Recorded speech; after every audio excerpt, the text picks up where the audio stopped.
Ang pag-antos usa ka panalangin. Tungod kay kun dunay cross, adunay kahimayaan. Ang pag-antos may atong agianan padulong sa langit. Ang pag-antos usab kun adunay gugma kini dili bugat. Tanawa kanang mga inahan nga nagbug-os nga nag-antos tungod og alang sa ilahang mga anak.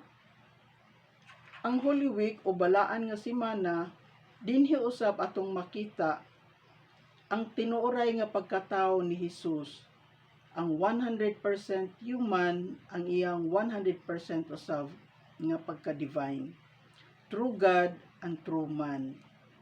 Giagian niya ang tinuoray nga pagkatao. Gibati niya ang kagutom, gibati niyang uhaw, gibati niyang sakit, mga pagtintal. Apan ang iyang pagka-Dios, gipadayag diha human gilansang, namatay ug nabanhaw. Ang pagkabanhaw ni Hesus mao ang iyang tinuoray nga pagka-divine o 100% divine. Sa iyang mga pagtulon-an ni Hesus nga kita usab human kita mamatay, kita usab mabanhaw.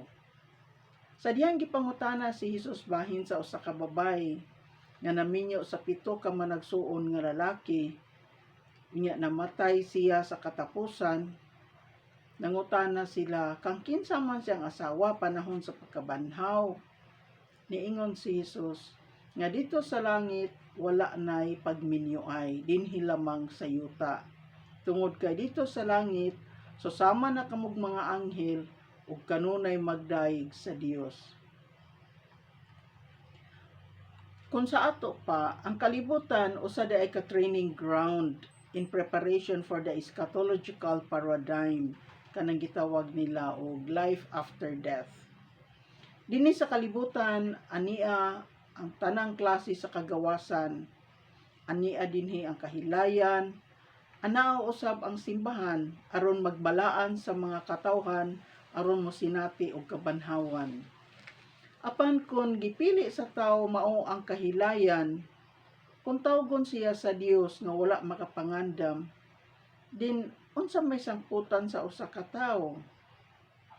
Di ba ginaingon diha sa usa ka kanta nga huy tawo, nasayod ka ba?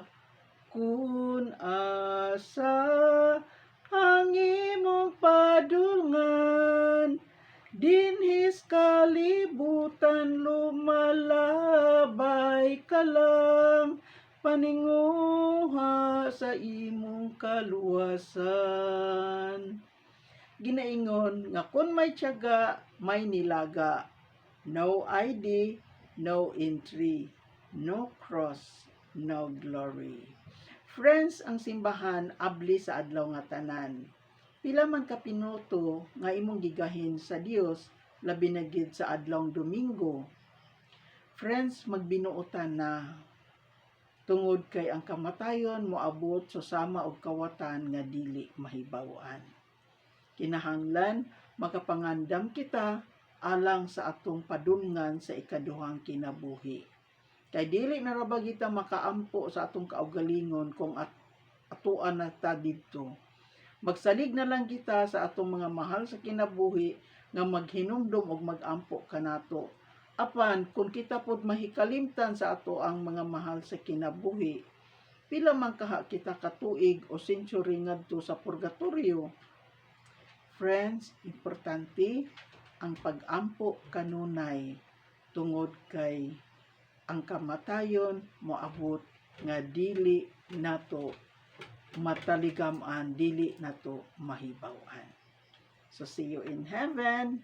Be good always. God bless. Happy Easter!